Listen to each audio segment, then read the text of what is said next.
Hello, നമ്മുടെ പുതിയ ചാനലിലേക്ക് എല്ലാവർക്കും നമസ്കാരം. ഇന്ന് നല്ല മഴയായിരുന്നു. അപ്പോൾ നമ്മൾ മഴയും കണ്ട് ആസ്വദിച്ചിരിക്കുമ്പോഴാണ് ഇന്ന് ഈവനിങ്ങിന് സ്നാക്കിൻ്റെ കാര്യം വിളിച്ചത്. അപ്പോൾ അമ്മ പറഞ്ഞു നമ്മൾക്ക് ഇന്ന് മസാല ബോണ്ട് ഉണ്ടാക്കുന്നത്. അപ്പോൾ നമ്മൾ മൂന്ന് ഉരുളക്കിഴങ്ങ് തോടോട് കൂടി വേവിച്ചെടുത്തിട്ടുണ്ട്. 2 സവോള, 4 പച്ചമുളക്, ചെറിയൊരു കഷ്ണം ഇഞ്ചി കൂടിയിട്ട് എണ്ണയിലിട്ട് വഴറ്റിയെടുക്കാം കേട്ടോ. നന്നായിട്ട് വഴറ്റി വരുമ്പോൾ നമ്മളത് മാറ്റി വയ്ക്കുക. അതിനുശേഷം ഉരുളക്കിഴങ്ങ് നന്നായിട്ട് തോലൊക്കെ കളഞ്ഞ് നന്നായിട്ട് ഉടച്ചെടുക്കണം. ഉടച്ചെടുത്തതിലേക്ക് ഈ ഉള്ളിയും പച്ചമുളകും ഇഞ്ചിയൊക്കെ ഇടുക. അതിനുശേഷം ആവശ്യത്തിന് മുളക് പൊടി, കുരുമുളക് പൊടി, ചിക്കൻ മസാല, ഉപ്പ്, മഞ്ഞൾപ്പൊടി എന്നിവയൊക്കെ ചേർത്തതിന് ശേഷം അത് ഓരോരോ ബോളാക്കി എടുക്കുക. ബോളാക്കിയ ശേഷം കടലമാവും മഞ്ഞൾപ്പൊടിയും ആവശ്യത്തിന് ഉപ്പും ചേർത്തിട്ട് ഒരു ബാറ്റർ തയ്യാറാക്കി എടുക്കുക.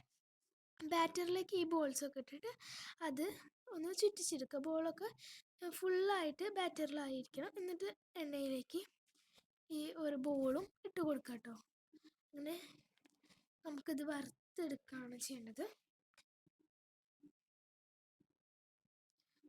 അപ്പോൾ ഇത്രയാണ് ചെയ്യാനുള്ളത്. നമ്മുടെ ഇതൊക്കെ റെഡിയായി. ഇപ്പോൾ സൂപ്പർ.